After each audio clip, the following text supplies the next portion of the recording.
இதுதான் ரகுவரன் மரணத்துக்கு காரணம். பல நாள் ரகசியத்த உடைச்ச சத்யராஜ். தமிழ் சினிமாவுல புகழ்பெற்ற வில்லன் நடிகர்கள்ல முக்கியமானவரு நடிகர் ரகுவரன்.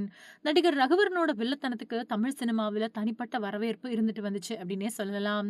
ஆனா ஆரம்பத்துல சினிமாவுல அறிமுகமாகும்போது ஹீரோ நடிகராகத்தான் அறிமுகம் ஆனாரு. அதுக்கப்புறமா அவருக்கு கதாநாயகனா நடிக்கிறத விட வில்லனா நல்ல வரவேற்பு இருந்ததுனால தொடர்ந்து வில்லன் நடிகரா மாறிட்டாரு.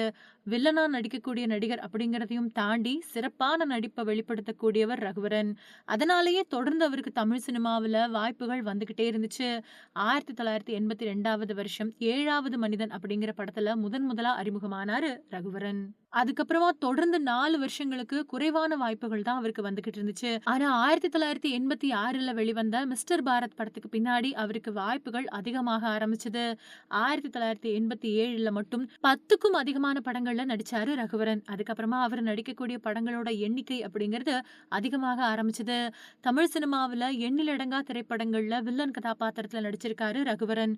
முக்கியமா ரஜினிகாந்தோட நிறைய படங்கள்ல ரகுவரன் வில்லனா நடிச்சிருக்கிறத பார்க்கலாம்.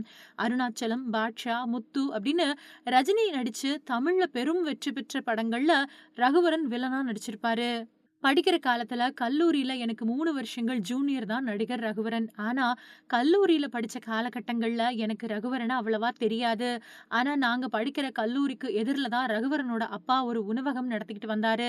அந்த உணவகத்துக்கெல்லாம் நான் அடிக்கடி போயிருக்கேன். மிஸ்டர் பாரத் படத்துக்கு பின்னாடி ரகுவரனோட நெறைய படங்கள்ல இணஞ்சு நடிக்கிறதுக்கான வாய்ப்பு கிடைச்சது. அதுக்கு பின்னாடி நான் ரகுவரன், நாசர் எல்லாமே நெருங்கின நண்பர்களா மாறிட்டோம். நெறைய படப்பிடிப்புகளுக்கு மாறி மாறி போகக்கூடிய காரணத்தினால உடம்ப ஒழுங்கா பாத்துக்காம விட்டுட்டாரு ரகுவரன். அதுதான் அவரோட இறப்புக்கு காரணமா அமைஞ்சிருச்சு அப்படின்னு சொல்லியிருக்காரு நடிகர் சத்யராஜ். பொதுவாவே மத நம்பிக்கை அப்படிங்கிறது சமூகத்துல முக்கியமான விஷயமா இருக்கு.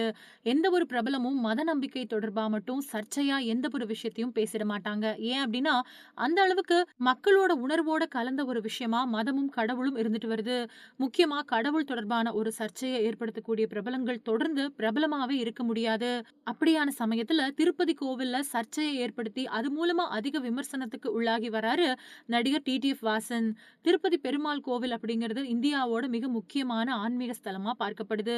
இந்திய கிரிக்கெட் உலகக் கோப்பைய பூஜை செய்யறதுல ஆரம்பிச்சு பல முக்கியமான நிகழ்வுகள கொண்டாடக்கூடிய ஒரு இடமா திருப்பதி இருக்கு.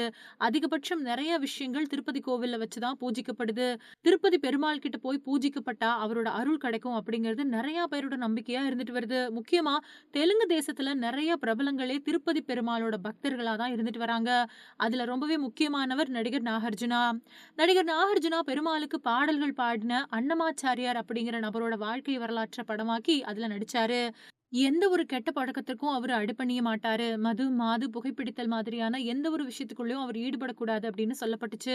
அதே மாதிரி நாகார்ஜுனாவும் தினமும் 2 வேள குளிச்சு, 1 வேள மட்டுமே உணவருந்திட்டு வந்தாரு. அந்த படம் மொத்த படப்பிடிப்பு முடியற வரைக்குமே அந்த விரதத்த கடைபிடிச்சாரு நாகார்ஜுனா அப்படின்னு சொல்றாரு பிரபல பத்திரிகையாளரான செய்யாறு பாலு.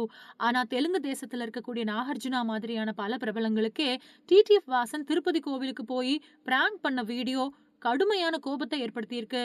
அதனால அதுக்கான தண்டனைய அந்த கடவுளே குடுப்பாரு அப்படின்னு வெளிப்படையாவே பேசியிருக்காரு செய்யாறு பாலு.